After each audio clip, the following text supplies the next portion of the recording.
December the 14th, 2022. Today, the talk will be a continuation of what has been explained on previous days about Pamāda and Appamāda.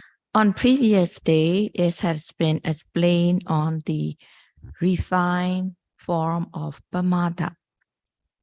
Kusalana Vadamana Bhavanaya Asakaja Kariyata Asataja Kariyata Anatita Kariyata, meaning that in the development of wholesomeness, if the person doesn't practice respectfully, meticulously, thoroughly, if the person practices for some time, stop in between, breaks and gaps in between, and practicing in a stop and go manner. At times the person might be practicing and then taking rest and so on.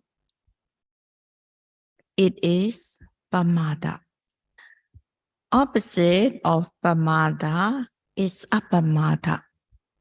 When the yogi is practicing, noting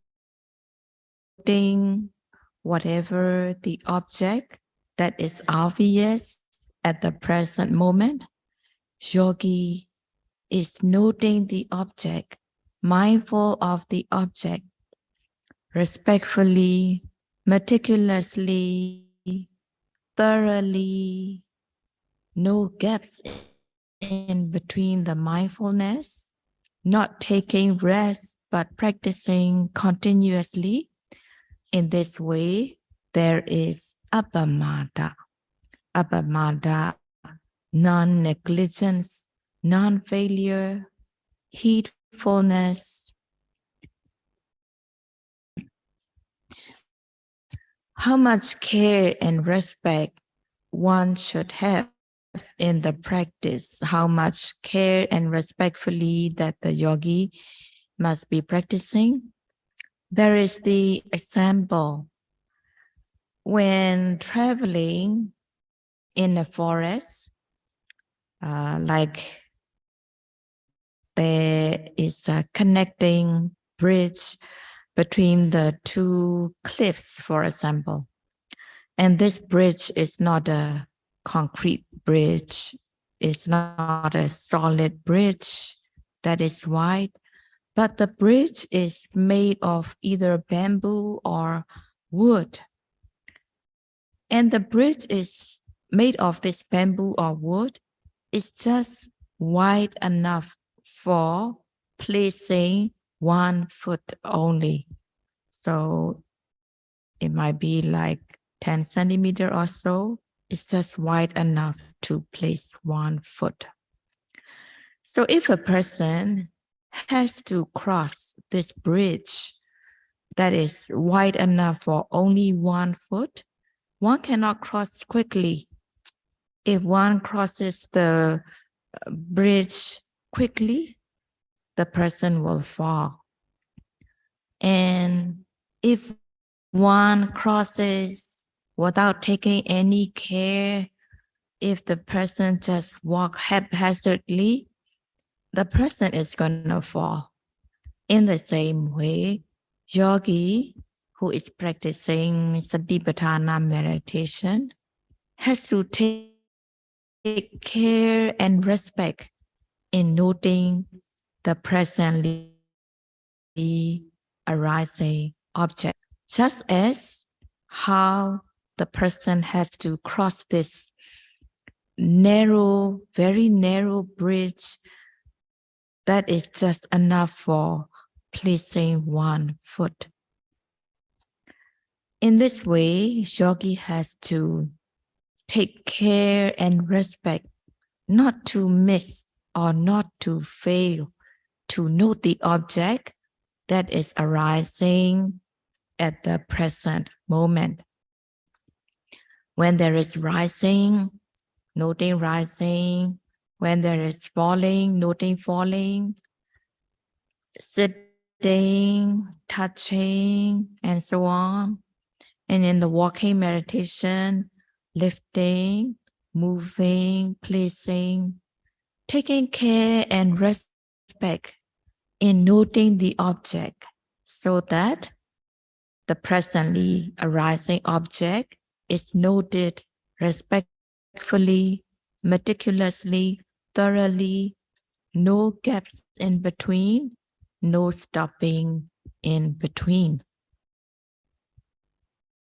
In order to be able to note the object, yogi has to aim and direct the mind onto the object. Aiming, directing the mind onto the object, it is samma sankappa, right application of the mind. When there is samma sankappa, the mind applied onto the object, this right application, samma sankappa, having samma sankappa, wrongful thoughts such as sensual thoughts cannot arise, ill will thoughts cannot arise, the vihimsa vitaka, thoughts about torturing, hurting others cannot arise. So at the moment, yogi can apply the mind onto the object. At the moment samma sankappa is present, wrongful thoughts cannot arise. And putting effort in noting the object, the mind pushed onto the object so that the noting mind reaches the object. It is viriya, effort. And it is called samma vayama, right effort. When viriya or this samma vayama is present, defilement such as tinamita, sloth and torpor cannot arise, boredom, laziness cannot arise. At the moment, yogi is making the effort in noting the object, pushing the mind onto the object. So if the yogi is able to apply these two factors, vitaka and viriya, samma sankappa and samma vayama, mindfulness will develop. The noting mind sticks onto the object. When the noting mind sticks onto the object, sati, mindfulness, it is called samma sati, right mindfulness. This samma sati, right mindfulness, can be called as the protection, rakha varanagoti. When sati, mindfulness is present, there is rakha, protection, so that the defilements cannot enter the mind. The mind is being guarded, protected from the defilements. Avarana, blocking.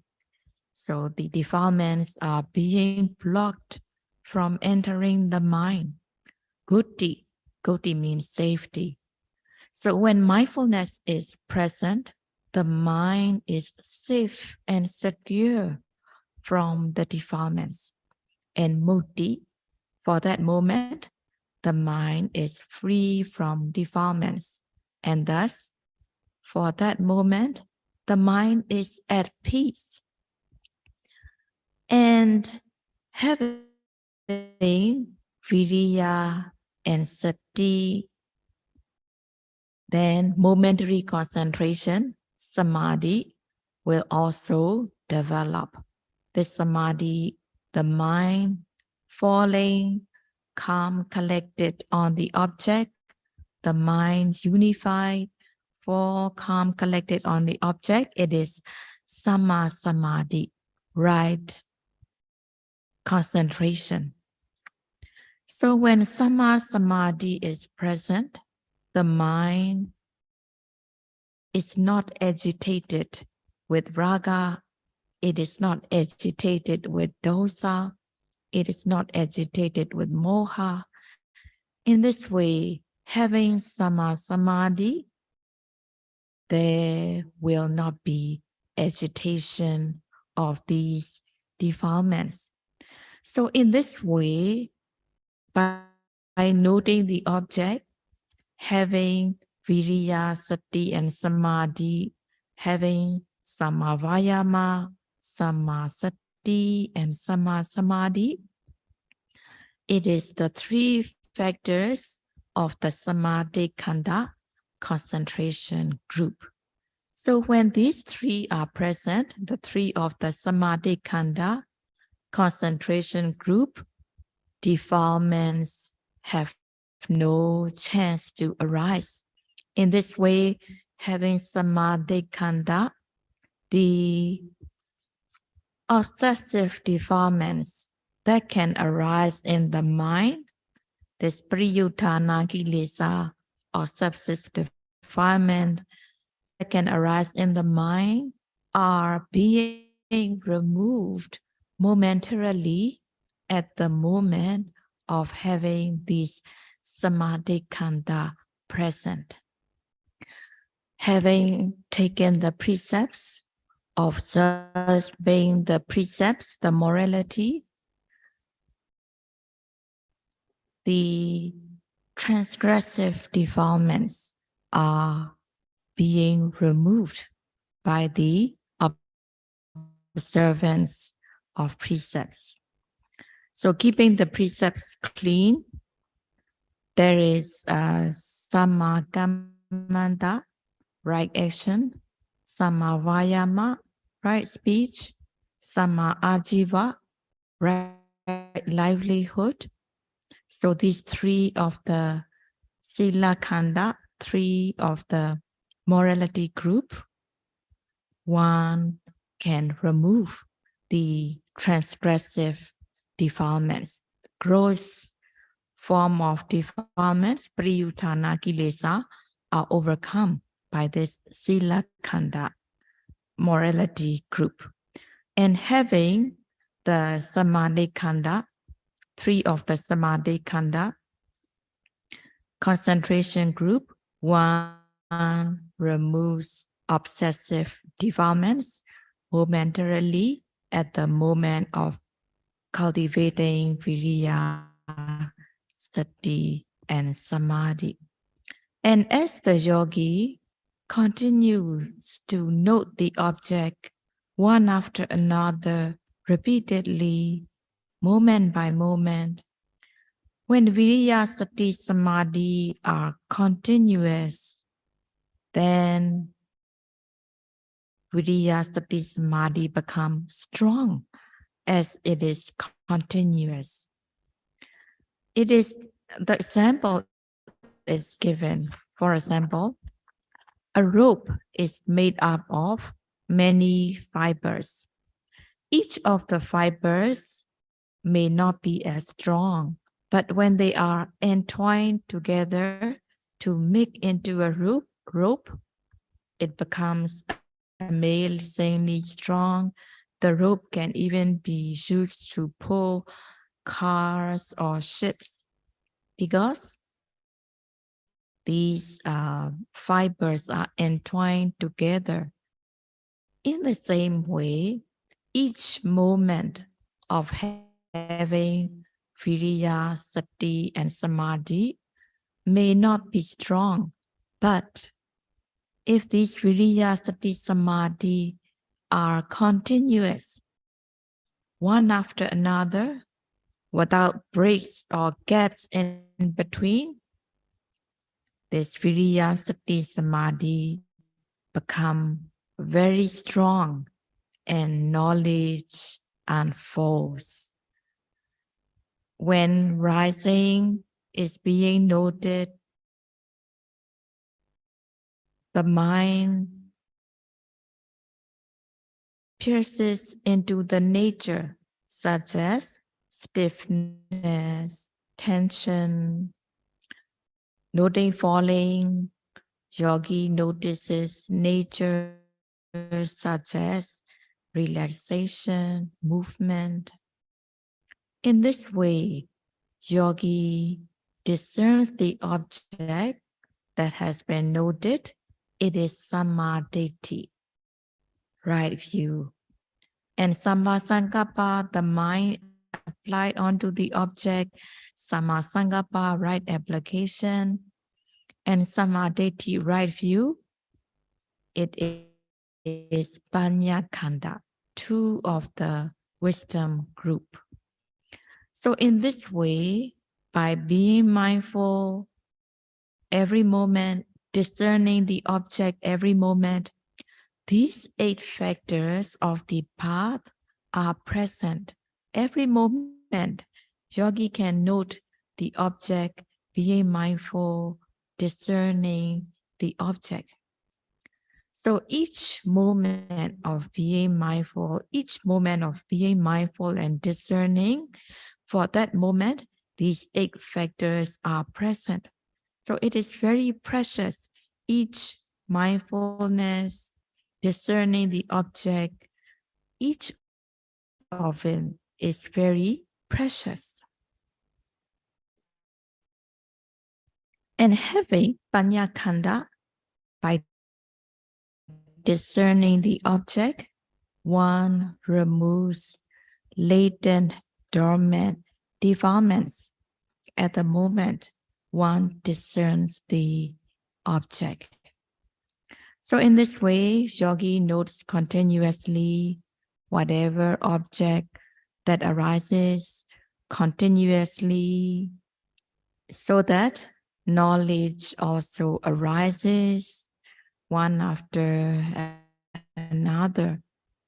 And yogi also come to notice that while noting rising, there is the tension, and the noting mind that notes it rising.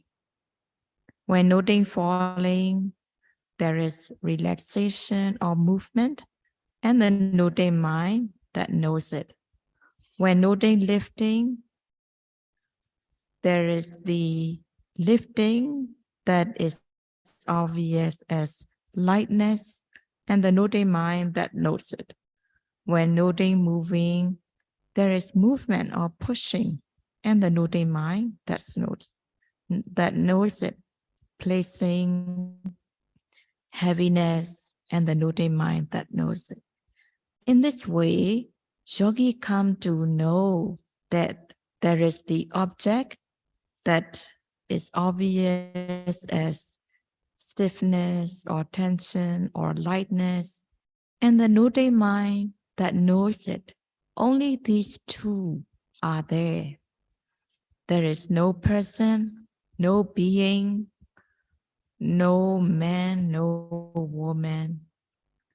Not being mindful, people have the notion that it is I, it is he, it is she, a person, a being, and so on. But being mindful at the moment of arising, when noting rising, there is stiffness, and the noting mind that knows it, there are only two, no person, no being. So in this way, discerning distinctly between mind and matter, yogi removes attaditi, personality view, at that moment of discerning mind and matter. And of course, one removes this personality view of at the moment when one discerns mind and matter distinctly, but it is momentary. If one is not mindful, one cannot remove this attaditi if one is not mindful. Yogis are asked to note the intention before doing something. For example, before one sits down, one has to note the intention. wanting to sit, wanting to sit. And when sitting also, yogi has to sit slowly, mindfully, sitting slowly, inch by inch, keeping the awareness on the whole body sitting, note it as sitting, sitting, sitting. And when the yogi notes continuously, yogi come to understand that the intention to sit is the cause. The actual sitting down, the body becoming heavier, heavier and tense and stiff, it is the effect. So at the moment of sitting, the intention to sit is the cause, which is nama. The actual sitting down, the body getting heavier, heavier, stiff and tense, it is the rupa that is the effect. So that's why yogis are asked to note the intention first before doing anything, so that when the mindfulness and concentration are strong, yogi can come to notice the cause and effect. So in the sitting, the cause being the intention to sit, the actual sitting, heaviness, stiffness, tension, it is the effect, rupa. There is no person, no being. What is there is the intention and the actual sitting down, the noting mind that knows it. There is only nama rupa, no other thing. In this way, yogi come to understand cause and effect. And because there is the intention to sit, the actual sitting takes place. If there is no intention to sit, sitting doesn't take place. There is no creator that is creating the person to sit, but it is the intention to sit that is the cause that gives rise to effect, body getting heavier, stiff and tense. The actual sitting takes place. There is no creator that is creating you to sit. In this way, yogi also come to understand that relevant cause gives rise to relevant effect. Understanding cause and effect, yogi can remove ahetuka ditti, causeless view, by understanding cause and effect. Understanding that relevant cause gives rise to relevant effect. In this case of sitting, the intention to sit is the cause, the actual sitting is the effect. There is no creator. In this way, understanding relevant cause giving rise to relevant effect, yogi removes visamahetuka ditti. Yogi removes the fictitious wrong view. So in this way, yogi can remove such kind of ditti. When the yogi is mindful, discerning correctly by being mindful of presently arising object. It is the personal experiential knowledge. This knowledge that yogi get is not from the book, not from what has been taught in the Dhamma talk, but yogi has to come to know it through his or her experience of practice. In the hearing, there are the sound waves, which is rupa. And in the ear, there is the ear sensitivity that can receive the sound waves. So the sound wave and the ear sensitivity are the rupa. When the sound wave strikes the ear base, hearing takes place. So hearing consciousness takes place.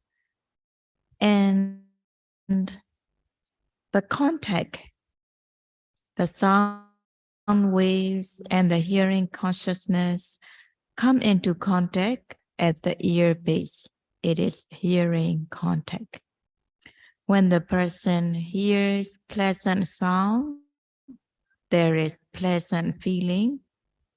When the person hears unpleasant sound, there is unpleasant feeling. So it is hearing, feeling. So at the time of hearing, these 5 are the most obvious. Sound waves, the ear sensitivity being rupa, hearing consciousness, hearing contact, and hearing feeling, they are nama, mentality. Even though there is the ear sensitivity, if the sound wave doesn't strike the ear sensitivity, hearing cannot take place. So because the sound wave strike the ear base, hearing consciousness, hearing contact, and hearing feeling take place.